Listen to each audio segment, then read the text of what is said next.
this episode of the Bodhiverse. I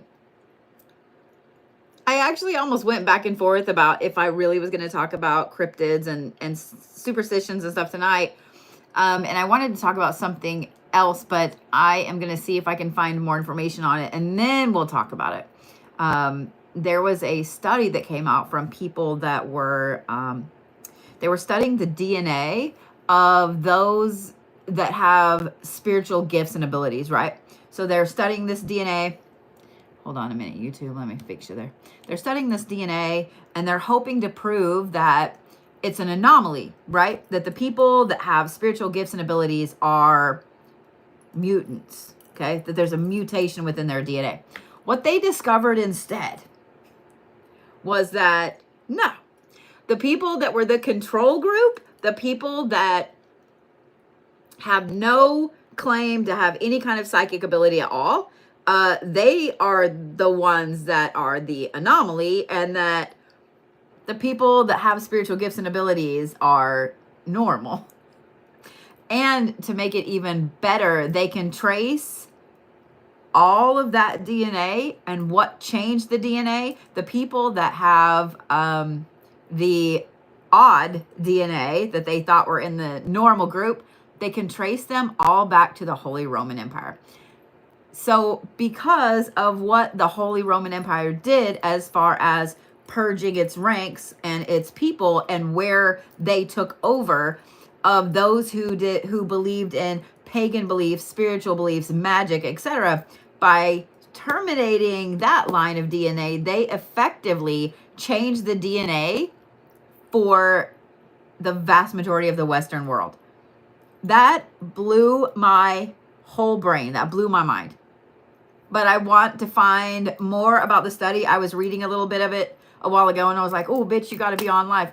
But instead, we're gonna go ahead and talk about, what we were going to talk about, which is superstitions. Superstitions, because this Friday is Friday the 13th. I don't know about you guys, but Friday the 13th has always been a lucky day for me. I love me some Friday the 13th. I've always liked the number 13. I know people that are super crazy afraid of the number 13, and I don't understand why. I've always found it funny that a lot of hotels will not have a 13th floor. A lot of office buildings will not have a 13th floor. They'll put a crawl space in there as the 13th floor. But let's talk about superstitions, because what is hilarious is that when I start talking about some of these superstitions and we start talking about the origins of them, and you guys start going, oh my God, I've done that my whole life. It's really interesting if you guys don't know the origins of some of these superstitions. So let's just get into it, because that's why you're here, right? You're not really here to listen to me go blah, blah, blah. Well, I mean, you are, but you're not.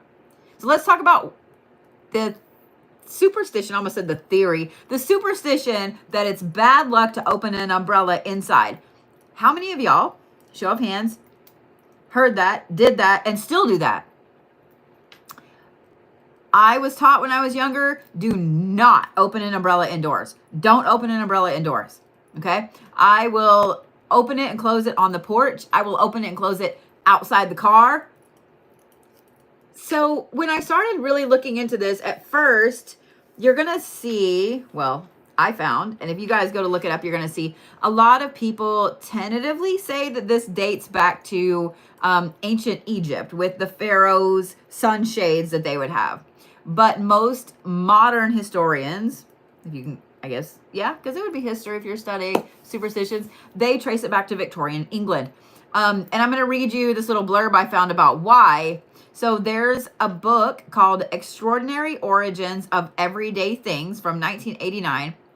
And the author writes that in 18th century London, when metal spooked, I like spooked, waterproof umbrellas became a common rainy day sight, their stiff, clumsy spring mechanisms made them a veritable hazard to open indoors. A rigidly spoked umbrella opening suddenly in a small room could seriously injure an adult or child or shatter a fragile object. Even a minor accident could provoke unpleasant words or a minor quarrel, themselves strokes of bad luck in a family or among friends. Thus, the superstition arose as a deterrent for opening an umbrella indoors.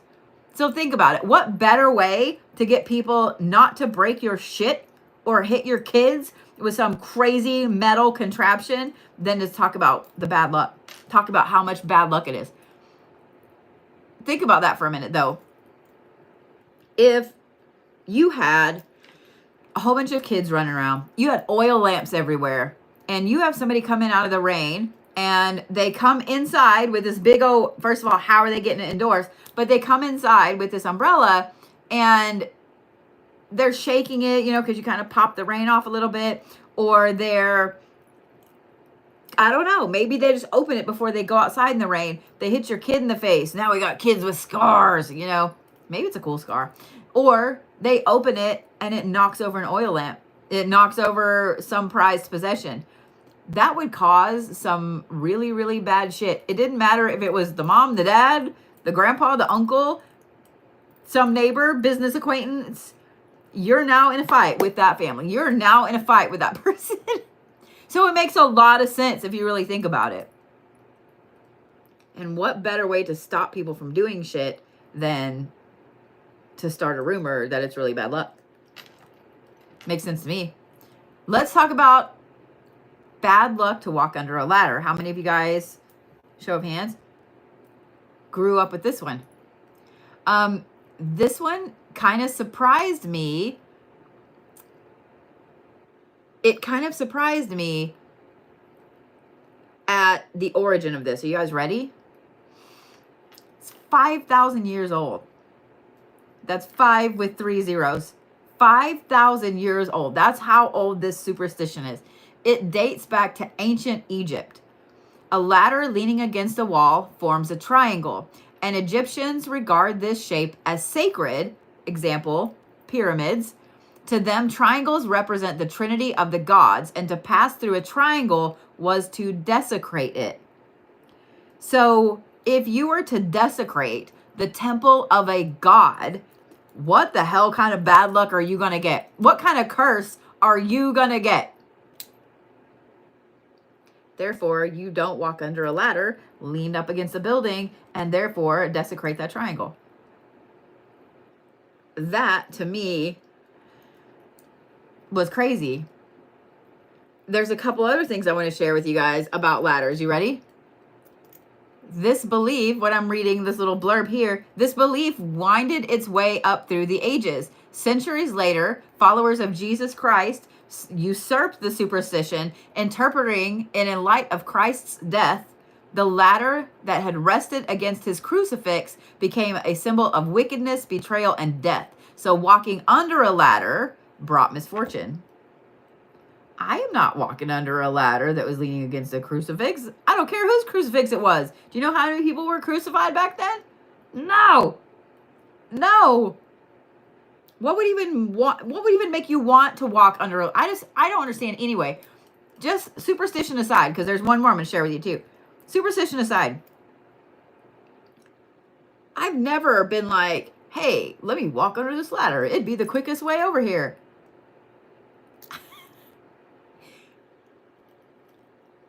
If somebody's on the ladder, you could knock them off. I mean, something could drop on your head. I'm not walking under a ladder, but listen to this last one. You guys ready? This one's going to kind of give you the chills. This is going to give you the willies. How many of y'all's grandma said that? Mine did. In England in the 1600s, criminals were forced to walk under a ladder on their way to the gallows. So then I'm like, there's nothing else but that sentence in this little thing. So I'm like, wait, did they do that on purpose because they knew the superstition? Did they do that to fuck them over in the afterlife? Did they do that to cause a mental anguish before they're about to get hung? Like, what the fuck? You're going to hang me anyway. Like, fight me. I'm not walking under that ladder. I'm not walking under that ladder. That one kind of blew my mind a little bit, because think about it. Why would you have to walk under the ladder? Why? Because if the ladder only goes up a little bit, there's all this other space. Why do you have to walk under the ladder. I feel like that was a tactic. I feel like that was just one more way to fuck with someone while they're about to already be executed. That's fucked up, man. If you really think about it. All right, let's talk about this next one, because I was giving somebody a hard time about this the other day. So when we were taking down, if you guys had never been in my shop, it's too late now, but if you had never been in the shop, I had 2 different sets of black mirror portals, like in hallway. So if you walk through this hallway, you walk through them. If you walk through this hallway over here, you walk through them. Yes, I will have them back up when I reopen. But somebody, so they were all down, right? And they're on the floor leaning against the wall. And somebody moved something, and one of them kind of picked up a little bit and fell, and only like the side of the mirror, not the mirror itself, but just like the edge of the ornate stuff broke. So me being the wonderful person that I am, I may have pretended like the whole mirror broke. And then I may have given them a really hard time, even saying that it was a black mirror, that they broke a black mirror portal. And that I didn't know what kind of bad luck that would bring. And I'm not going to lie, it was pretty funny. They actually asked me about it today.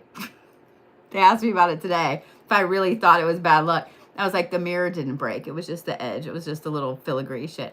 But it was just funny. Okay, so let's talk about breaking a mirror and if it gives you 7 years of bad luck. In ancient Greece, it was common for people to consult mirror seers who told their fortunes by analyzing their reflections. Apparently, this divination was performed by means of water and a looking glass. I cannot pronounce this word. Captromancy? Catopromancy?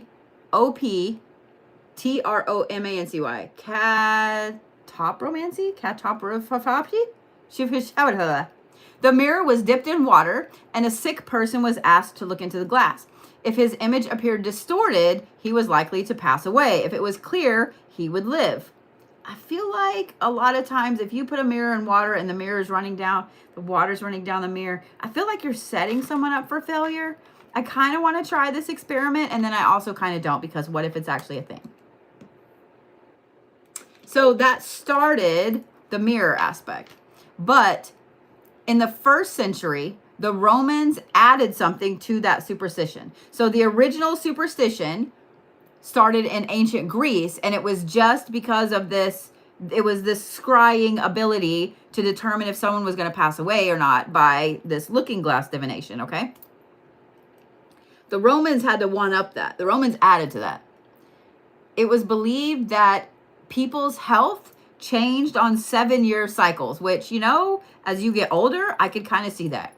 So a distorted image resulting from a broken mirror meant 7 years of health and misfortune instead of just passing away. So if you were to break a mirror and then see a distorted version of yourself in the mirror, in the cracks, because obviously you're going to lean over and pick it up, then that meant bad fortune.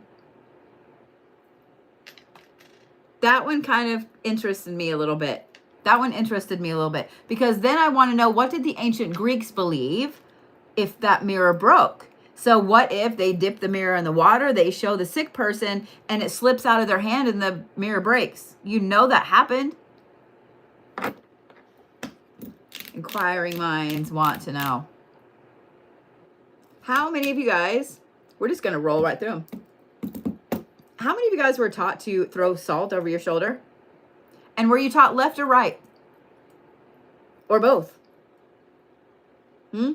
So the original superstition was the left shoulder. The left is your spiritual side. The right is your physical side. This has been around since 3500 BC. This is almost as old as the ladder. The ancient Sumerians first took to nullifying the bad luck of spilled salt by throwing a pinch of it over their shoulders. This spread to the Egyptians, the Assyrians, and the Greeks. The superstition reflects how much people prized salt. So if you were to spill it, you were spilling money. You were spilling rations. You were spilling your wealth, right? So it was believed that by throwing some over your shoulder, over your left shoulder, it kept the devil from stealing the rest of your belongings, from stealing the rest of your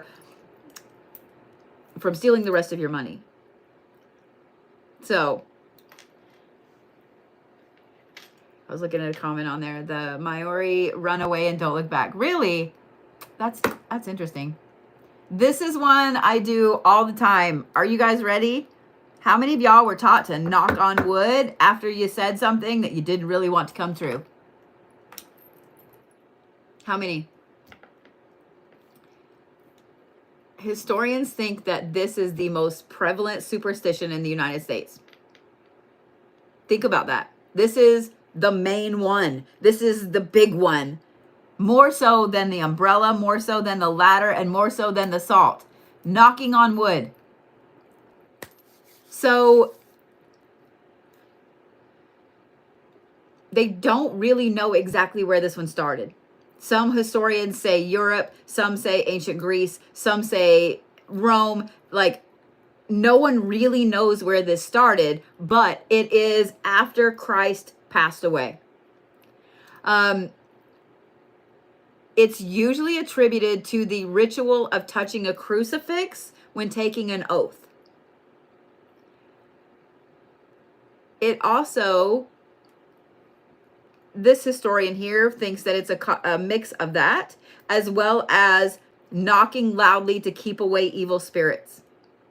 Because most crucifixes back then were made of wood.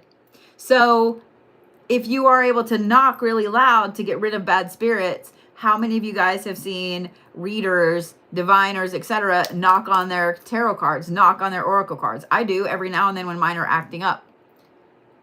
So if you have already this superstition of knocking really loud to clear negative spirits, to clear bad spirits away, and the belief of touching wood to bless something, of course, it's easy to just knock on wood. Think about it. How many people do you know will knock on wood after they say something that they don't really want to come true? This one right here is one of my favorite ones, and it is saying, God bless you after a sneeze, or bless you after a sneeze. How many of you guys do that? I know I have sneezed a lot on lives over the last 5 years, and almost everybody says, bless you. Do you guys know why this is a thing? Do you know where it comes from? And there's different versions of this in different languages. If you have German descent, you might say Gesundheit. So this is believed that the belief was if you were to sneeze, that is your body trying to expel a demon. And depending on how you think of colds and allergies and so on, Yep.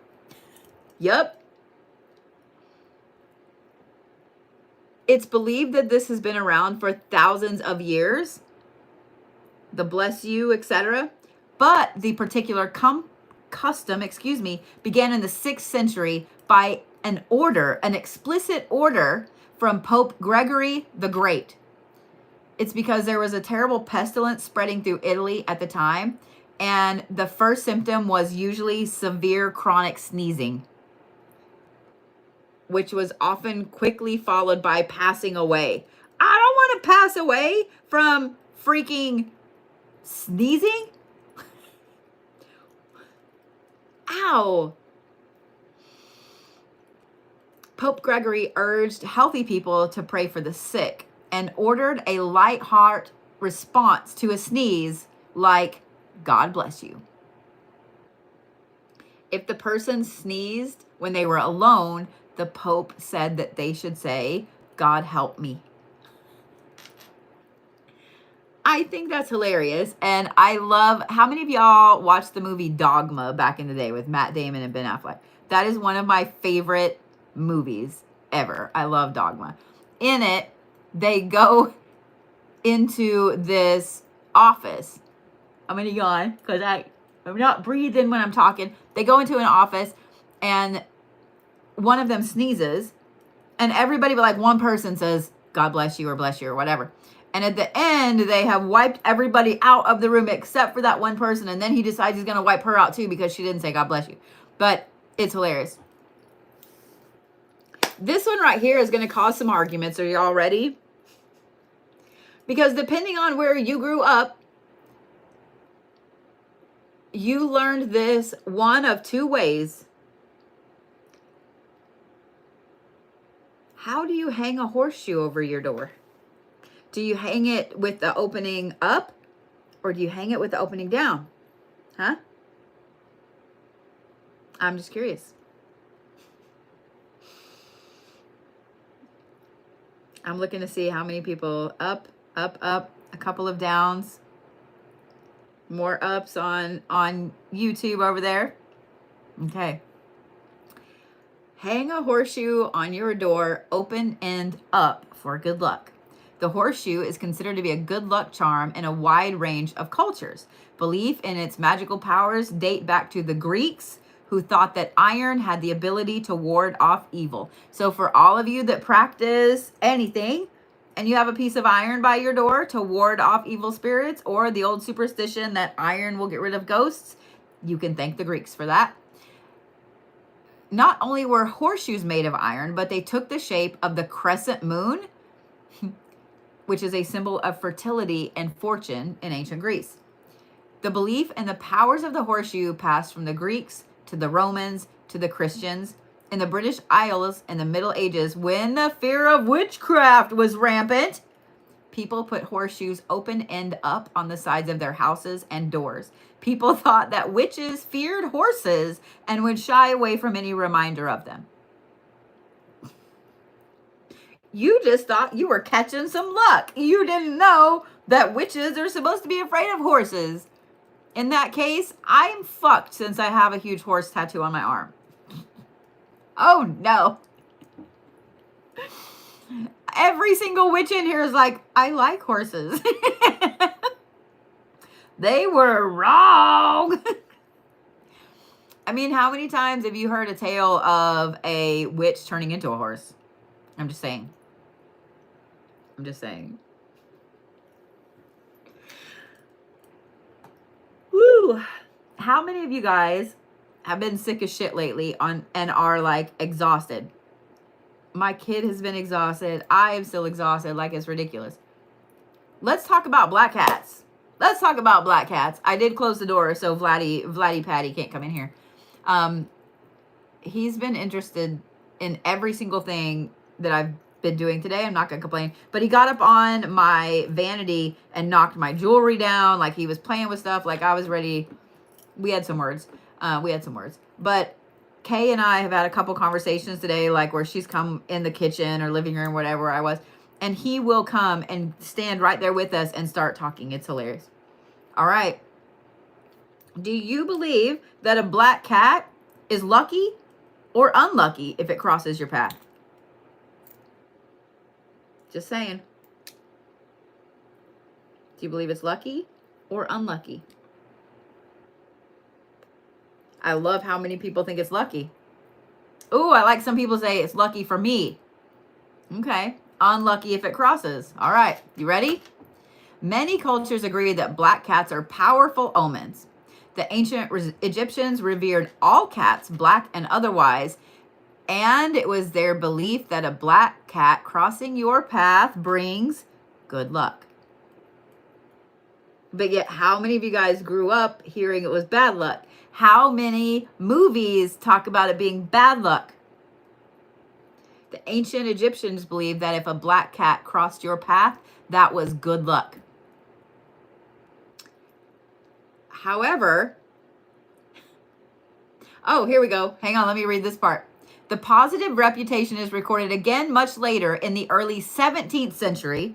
So the 1600s, King Charles I kept and treasured a black cat as a pet. Her sister was a witch, bro. Sorry. That's all I could hear in my head.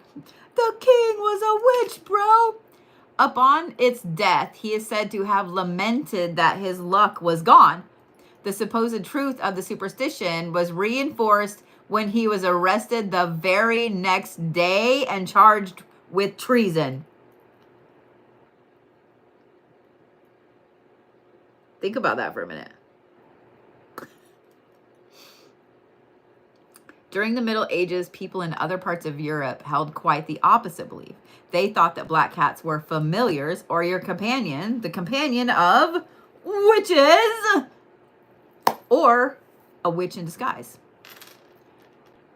And that a black cat crossing your path was an indication of bad luck or a sign that the devil was watching you. And this is the dominant belief that was brought over here by the pilgrims. This is why black cats are still associated with witches. How many of you have good Christian neighbors that put black cats up for Halloween decorations? I'm just saying. Things that make you go, But this next one is going to blow your minds. Okay? We're going to talk about the number 13. I'm going to yawn. And then we're going to talk about the number 13 being unlucky. Do you know that there is a word for being afraid of the number 13? I didn't know this until I started researching for this podcast. It is the longest damn word ever. I cannot pronounce it. I've tried. I sat here for like 10 minutes a while ago. I tried for 10 minutes earlier. I can kind of pronounce it, but I've got it pulled up on YouTube. I'm going to spell it for you. Ready? Frigadidekeaphobia. Would you like to know how to pronounce it? I'm not going to tell you, but. Frigadidekeaphobia. Pretty straightforward, right? Frigadidekeaphobia. Did you get that? Did you get that? The word's like this fucking long. But you want to know, okay, so we're going to talk about this because this one is awesome. Its origins are in Norse mythology. Fear of the number 13 comes from Norse mythology. It is named for Frigg. That's why it starts with Frigga. 13 is Loki's number when he crashes a big dinner of 12 gods. Valhalla has this amazing banquet. There are 12 gods sitting there, and Loki crashes it, being the 13th guest. The other gods tried to kick Loki out, and in the struggle, Balder, a favorite among them, was unalived. I had to really look. I was like, no way. So Scandinavians avoid 13-member dinner parties. You never, ever have 13 people at a dinner party. And they dislike the number 13 itself. This spread to the rest of Europe. It was then reinforced in the Christian era. Y'all know that age-old tale of how we say that the Christians stole the Christmas tree. The Christians stole pagan Christmas beliefs, etc., etc. You ready for this? It was reinforced in the Christian era by the story of the Last Supper. Again, a meeting of very important people in which Judas, the disciple who betrayed Jesus, was the 13th guest at the table. Think about it. Think about it. We're going to talk about some other Friday the 13th things.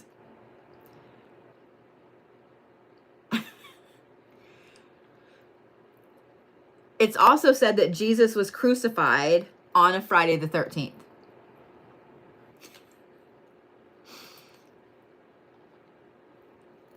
I just had all my notes and they're gone. Okay, there we go. I was like, oh no. There are so many things associated with Friday the 13th. You're not supposed to travel. You're not supposed to make decisions. You're not supposed to have surgery on Friday the 13th. There are so many different things that go along with the 13, the number the 13, that you're not supposed to do. But I love that its origins are from Norse mythology. I love that its origins are for Norse mythology. That makes me so happy. It makes me so happy. It makes me, I don't know why it makes me happy, but it makes me happy. We're going to talk about some weird superstitions from other countries. I'm getting my brain right up here. And some of these are going to absolutely blow your mind. Some of them are great. And I'm curious because these are weird superstitions. The ones we talked about right now, those are ones that are pretty much everybody in America has heard of the majority of those, if not all of those. Most people in Europe have heard of the majority of those, if not all of those. Like, how many times do you go to a place and they don't have a room number 13? Sass and I have looked in every hotel that we've stayed in on our travels to see if they have a number 13. Usually they don't. Because I've asked for room 113 repeatedly. Only a few places have a room 113. All right, this one comes from Germany. Are you ready? Those of you guys of German descent, you can't congratulate a person before their actual birthday. There's a superstition that if you congratulate them before midnight on their birthday, that demons can hear the good wishes and will do their best not to make them come true. So if you were to say, oh my God, I hope you have the best birthday, I hope you get everything you want before their birthday, then a demon's going to hear it and take away those good wishes. Now, just because it's midnight and you can now tell your friend happy birthday doesn't mean that you're safe. Germany, why you got to make this hard? Why you got to make this hard? It's midnight, we can tell it. No. If you make a toast to someone on their birthday, you have to look them right in the eyes when you do the clinky clinky of the glasses. If not, two things could happen. One, you could ruin your love life for the next 7 years. Or two, it was believed that there could be poison in your drink. If someone doesn't want to meet your eyes while you're clinking glasses, I guess that was a sign that they poisoned you. I don't know. Y'all took this way too far, Germany. Y'all took this way too far. I can understand not congratulating someone before their actual birthday. I totally could get that. Like, I'm a superstitious person. Totally get it. But damn, y'all took it too far. Y'all took it too far. But how many of you guys knew about that superstition? That you can't tell someone a preemptive happy birthday. The next one comes from Great Britain. Do we have any people here from the UK this evening? Do we have any people that are British, that grew up with a British parent? So in the US, we don't really have a lot of, well, where I'm at, we don't really have a lot of magpies. Okay. But in Great Britain, if you see a magpie, you have to greet that magpie politely. You say something like, good morning, Mr. Magpie. How is your lady wife today? If you forget this greeting, bad luck will follow you the rest of the day. Tradition probably comes from the fact that magpies usually are found in pairs. So one single magpie represents sadness. So if you add one for sorrow, two for joy to your greeting, you further ensue that the magpie will be friendly and won't steal any of your shiny belongings. So not only do you have to greet the magpie, but you have to say one for sorrow, two for joy, or the magpie is going to steal your shiny shit. I mean, I wonder, I don't think that works with crows and ravens because they're still going to steal some of your shiny shit. I'm just saying. So I'm curious how many of you guys knew about that superstition. Now, it's really funny that I bring that up because there's a video that I saw on TikTok of a magpie greeting people when it walked by. When people would walk by this magpie, it would say hello. It would ask how they were doing. It would say, are you all right then? Do you think that it comes from that superstition?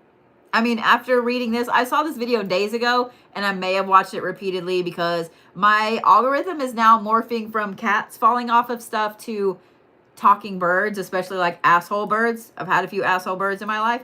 So it cracks me up. So that video came on, and I started, like, I watched it over and over and over. If y'all have never ever been around a magpie, if you've never been around a raven, if you've never been around a crow, they're extremely intelligent birds. Almost all birds are extremely intelligent, but I think because magpies, crows, and ravens have learned how to manipulate people, I guess, if I should, I'll say it that way. They know that by talking, by making a conversation, by whatever, they're probably going to get a treat. Think about it. I will say, I'm going to tell you something really, really sad. You ready? And it's actually sad. So Sass and I were traveling across, where were we? I think we were in Arizona at this point. I don't know, somewhere deep in the southwestern desert. We were driving along. We stopped at a truck stop, and I have this thing, my own personal superstition, that I know if I'm driving along and I see ravens or crows, 2 or 3 of them at a time, usually 2, I know I'm on the right path, right? So we go into this truck stop, and there are crows. So the difference between a crow and a raven is this. Crows have a yellow beak and yellow feet. Ravens have a black beak and black feet. Crows are a little smaller. Ravens are fucking humongous, okay? Magpies are black and white. So we come back out, and there are some crows in the parking lot. Most of them fly away except this one. And he's standing there, and I'm like, what is wrong with him? Like, why does he, like, something doesn't look right, okay? Not only was his beak like this, but he had a broken leg. So when a bird's beak is like that, instead of being like this, like it should, if it's like that, it usually means they've been in a fight. It usually means they fought another bird, they've been in a fight, and they didn't do so well. Or they could have gotten hit or something like that. So we threw it some bread, and that's when we noticed that his leg was broke. So we probably threw it a lot of food. We put it in, little bitty things so it could actually eat it. But yeah, I don't know why I felt like I needed to tell you guys that, but I did. So, and I did see that somebody in the TikTok comment said that they recognize faces, so you should be nice to them. 100%. They talk as well. So I lived over in Tulsa for for like 4 or 5 years. And the house I lived in there had a pretty good sized backyard. And I had a special area set up because I had a murder of crows that would fly around, and, they're all over the neighborhood, right? So I was like, ooh, I'm going to befriend the crows. So I just put food out. The squirrels had their own fucking feeder. It didn't mean they always stayed over there, but I had all kinds of bird feeders out and stuff like that. So I started getting a lot of the crows, and, well, actually, I don't know if it was crows or ravens because I never really got a good look at them, would come into the backyard. Well, they ended up building a nest in the tree next door because there was always food and water right there, right? So when I moved, I actually got sad because I was like, oh no, I'm going to leave my friends. Like, oh no, Well, when I moved to the apartment above the shop, I obviously put bird feed out there. I have this whole huge roof. There are pigeons everywhere, right? I love me some pigeons. I really do. Pigeons are really funny to watch. And all I can, for those of you guys that grew up with the show Animaniacs, every time I see pigeons, I just picture them sitting there talking like Goodfellas. But, so I start throwing food out. The first day I'm there, mind you, I've had this shop already for like almost 2 years. The first night I'm there, I have 3 crows out on the roof.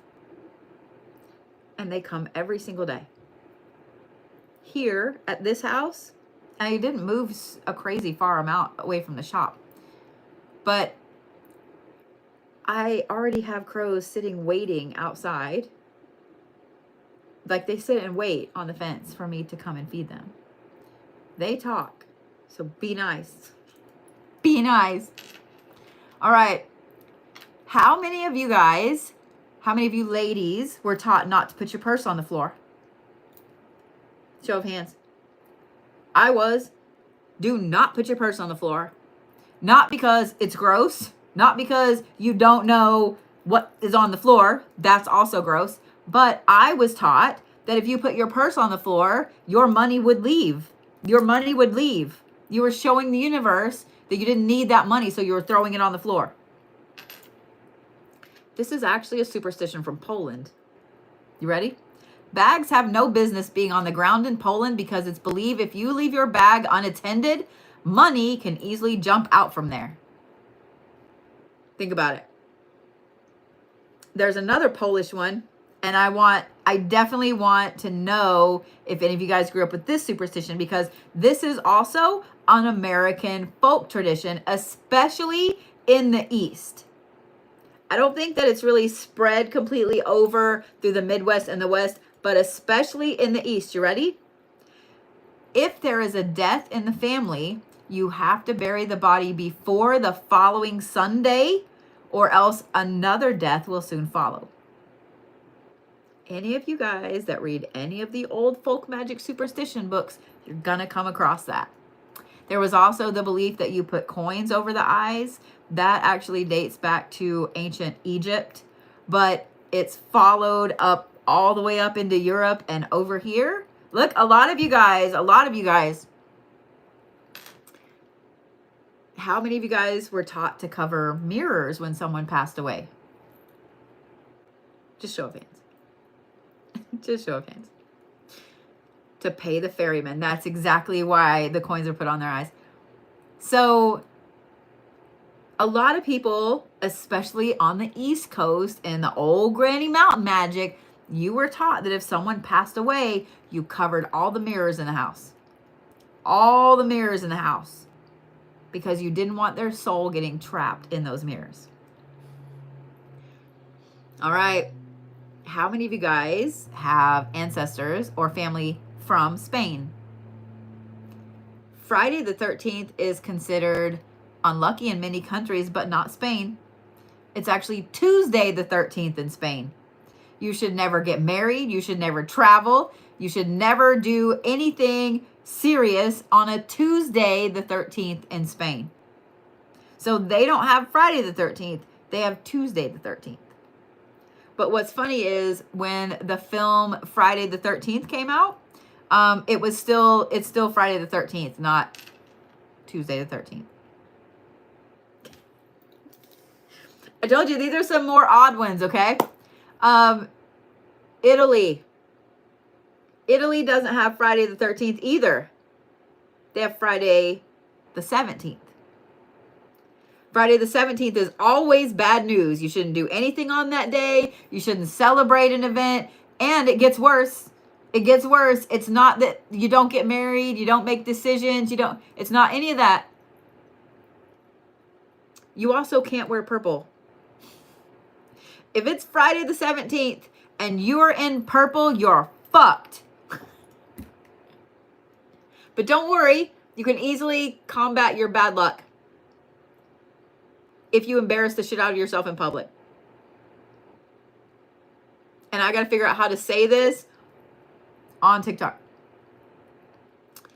Women, you can take your right hand, grab the left side of your chest, and jiggle it a little bit for luck. Gentlemen, you can take your right hand and grab the left side of yourself and jiggle it a little bit for luck. Or maybe just don't wear purple on Friday the 17th in Italy. They got to be extra. They got to be extra. So I think the next time that I need luck, that's what I'm going to do. How many of you guys just said that? How many of you guys either out loud to someone in the room or to yourself said, I think I'm going to do that shit? How many of you? We're going to bring that Italian tradition over here.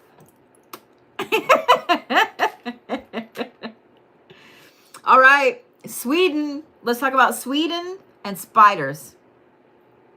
Every single one of y'all listening did. I know damn well every single one of y'all. Every one of you. You giggled and then you thought, maybe I'll start doing that. I would be curious to know how many of y'all do it in the morning. All right. Sweden and spiders. Killing a spider is a no-no in Sweden. Don't do it. Because superstition says that this will cause it to rain the next day. However, before you run out of a house with a spider in it, you have to be careful where you walk. Because in Sweden, there are two kinds of manhole covers. One has an A and one has a K. Out of curiosity, which one do you think you shouldn't step on? The A or the K? Do, do, do, do, do, do, do. Do, do, do, do, do. Do, do, do, do, do. I won't go through the whole song. A lot of K's, predominantly K's. A few A's, predominantly K's. So let me just say, I was on the K as well, okay? But no, it's the A. If you're in Sweden, you can never ever step on a manhole cover that has an A on it, because there are several words in the Swedish language that are very unpleasant, such as they have a word for a discontinued love. In other words, your lover leaving you. For unemployment, there's a lot of words that start with A in the Swedish language that are very bad things. So if you ever find yourself in Sweden, you cannot kill spiders and you cannot step on a manhole cover with an A. Step on the K all you want, but not the A. All right, continuing on with spiders. Let's talk about France. Apparently there is a saying in France. I am not going to try to pronounce it because I'm just not going to, but it translates to spider in the morning equals sorrow. So if you see a spider in the morning before, I guess, you leave for the day, it means you're going to have a bad day. I mean, I would agree with that. I would agree with that. All right. I'm curious because the next French superstition we're going to talk about has to do with an owl. How many of you guys were taught that owls were good or bad? This is always a big topic of debate too, like the horseshoe. Do you put the horseshoe up or down? Are owls a symbol of good luck or bad luck? Are they a symbol of wisdom, or is the reaper coming? Different Native American tribes have different beliefs. Celts believe that it was wisdom. The ancient Greeks believe that it was wisdom, but a lot of Native American beliefs are that they're bad luck. Well, in France, if a pregnant woman sees an owl, she will have a girl.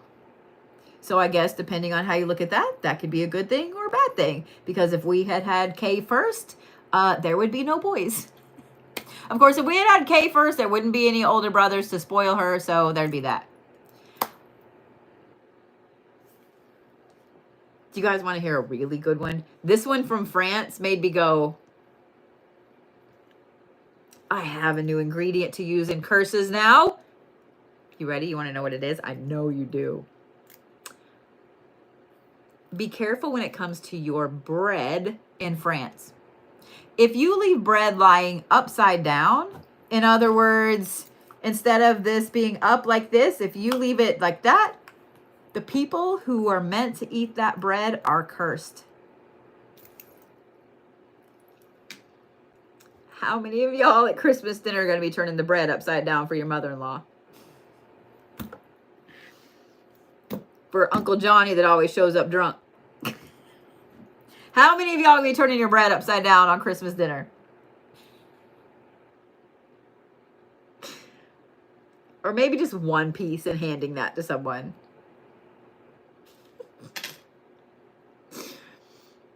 I mean, I thought of it as I could easily use a piece of bread in a curse. Just saying. All right, let's move on to turkey. Now, this one, I was taught a variation of this superstition. Okay. How many of you guys were taught to never ever hand a pair of scissors or a knife to someone with the blade toward them or with the knife open? I was taught that you always handed scissors, you always hand scissors like this. You never ever hand scissors like that to someone. You always hand it like this. I was also taught that you never ever hand someone a knife with the blade already out. If you open the blade, you close the blade. Or if you set it down and someone picks it up, they need to set it back down, because if they close the blade, both of you get bad luck. Oh, a lot of you guys were taught that. So let's listen to this. In Turkey, if you give a knife or a pair of scissors directly to someone, that means that you're going to fight or even become enemies. So if I were to hand you a pair of scissors, even if I very politely hand them like this, in Turkey, that meant that we're going to become enemies. We're going to fight. You need to put it on the ground or on the table and slide it over to them so they can pick it up on their own. You can get revenge. Let's say you're at school, someone hands you a pair of scissors, you don't think about it and you take the scissors. Oh, they're going to be your enemy. There's a way you can get revenge. I don't know how you would go about this without them noticing. You can plant a fig tree in the front yard, in the front of their house. I mean, I don't know how you'd go about doing this without them noticing, but having a fig tree in the front of your house is bad luck, but so is cutting them down. So if you can get the fig tree there, you're good.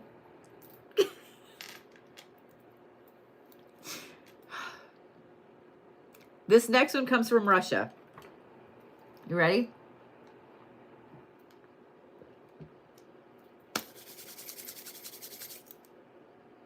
In Russia, you should avoid going back to your house if you forgot something. I love the example that they give here, but I forgot my suitcase and I'm on the way to the airport. If you forgot your suitcase on the way to the airport, you're probably already late. So bitch, just buy some other clothes when you get there. If you have to go back, make sure that you don't whistle while you're inside, or you will anger the household lord and lose all your money. Let's say you do somehow forget your suitcase and you have to go back and you manage to not whistle while you're inside. When you get in the car, you have to sit on your suitcase to trick the demon into thinking you're not going to be traveling for a while. So if you forget your phone and you got to go back and get it, you got to sit on your fucking phone. What if you forget, like, scissors? What if you forget, like, I'm not sitting on that. What if you forget your lunch? What if you forget your lunch? I'm just saying what I'm saying. But listen to this one. To ensure that the household lord, the demon, so apparently every household in Russia has a demon, to ensure that it doesn't follow you out of the house, you have to look in a mirror before you go back out.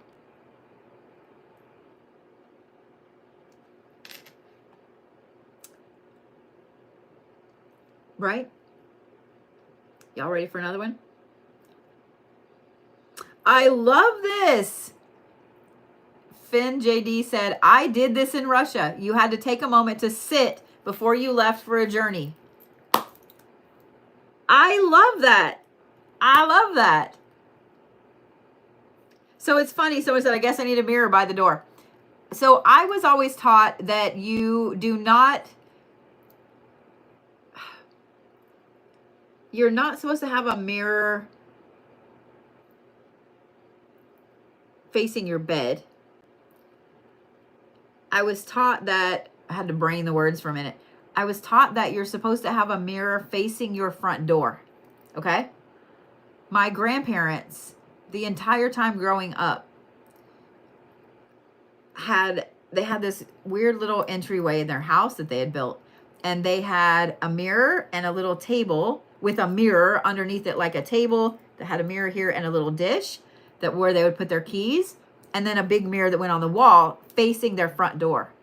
It was believed, American folk magic, especially over on the eastern seaboard, eastern coast, believed that if the mirror was facing the door, it would reflect the intentions of anyone coming in. It would keep evil spirits from entering because they would get stuck in the mirror. So when my grandparents moved, when I was in high school, they moved over closer to where we lived. They didn't have a way to have the mirror face the front door. So they had this same, mirror set right next to the front door. So you could not go into their house without passing this mirror. And so when my grandparents passed away, that went to me. So I have that mirror set. And it's always been by my front door. Always been by my front door. My keys go right there in the little thing. And I was taught to put it somewhere either facing the front door or where if you walked in the front door, they had to walk in front of it. Let's talk about Japan. It's the same way in China, really. See, I love this, and I love being on here where there are so many people from different places that can give their opinion on it. So in Japan, counting can be dangerous. The number 4 can also mean death. This is why you cannot give gifts that are 4s, like 4 flowers, a table setting for 4 people. You cannot give anything that is in 4s, okay? Apartments will skip the 4th floor. Apartments containing the number 4 are not a thing. The number 9 is almost as bad because it's the same word for suffering. This one I love. How many of y'all sleep with your makeup on? How many of y'all sleep with your makeup on? You won't after this, but how many of y'all sleep with your makeup on? I think we're all guilty of it. I think we're all guilty of it. It's been really late. We just pass out. We fall asleep on the couch, whatever, right? Right? Some of y'all are being honest. I know I have. In Vietnam, skincare is spiritual. You never sleep with makeup on your face or demons might think you're one of them. Where the fuck are you going in your sleep? Are there just demons roaming in Vietnam, peeking in the windows, peeking in your bedroom while you're asleep? I want to know. I do love this next one, though. You ready? On the Lunar New Year, which is coming up, you can't do any chores. I am totally going to be doing this superstition. Sweeping or cleaning on an important day, the Lunar New Year, could wipe away any good fortune for your family. No chores on the Lunar New Year. I'm down. Probably will do it on the New Year too. I'm saying, I think that we all love this Vietnamese tradition, and we should all honor this tradition. And no chores on the Lunar New Year, and no chores on the Western New Year either. What do you guys think? I mean, I actually have some friends that are from Vietnam. I'm gonna ask.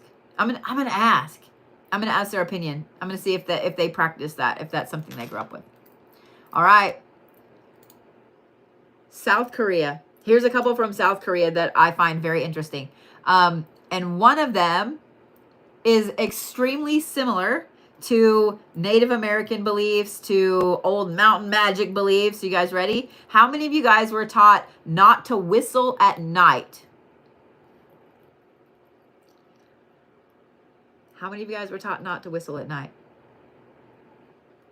Oh, I love that. I used to teach in China. I used to teach in China, and no cleaning before the New Year's bad too. Okay. So what I just heard was the January 1st, the Lunar New Year, and the Chinese New Year, no cleaning. No cleaning. All right.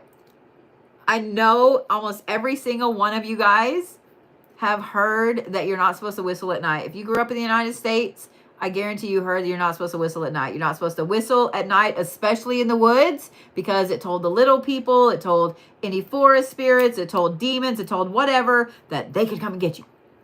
So whistling at night in South Korea is also bad luck because it will let ghosts and bad spirits know where you are.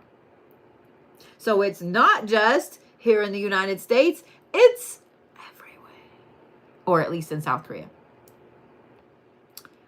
Writing, my Oklahoman came out, writing in South Korea is also dangerous. You have to be very careful what color ink you write in. If you accidentally grab the wrong ink pot, thank you for the Christmas tree. If you accidentally grab the wrong ink pot and wrote someone's name in red, it meant that person was going to pass away. Red is a symbol of death. And so if your name was written by someone else in red, that meant very, very bad luck. Here's what's interesting. The wooden sticks and tombstones on Buddhist graves have red writing on them. Now I want to know why the Buddhist graves have red writing on them. If it's bad luck. I want to know. I want to know. How many of you guys learned a lot of new shit this evening? How many of you guys are now afraid of more things? How many of you guys now learned why your granny or grandpa or whoever always said, do this, don't do this, etc.? How many of you guys going to start serving upside down bread to certain people? You can be honest. You can be honest. I promise. You can be honest. How many of you witches are going to start using upside down bread and curses and hexes?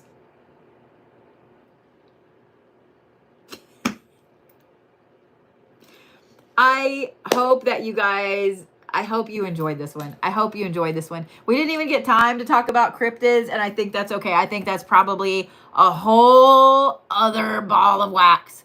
I mean, it is. I don't think it is. It's a whole other ball of wax.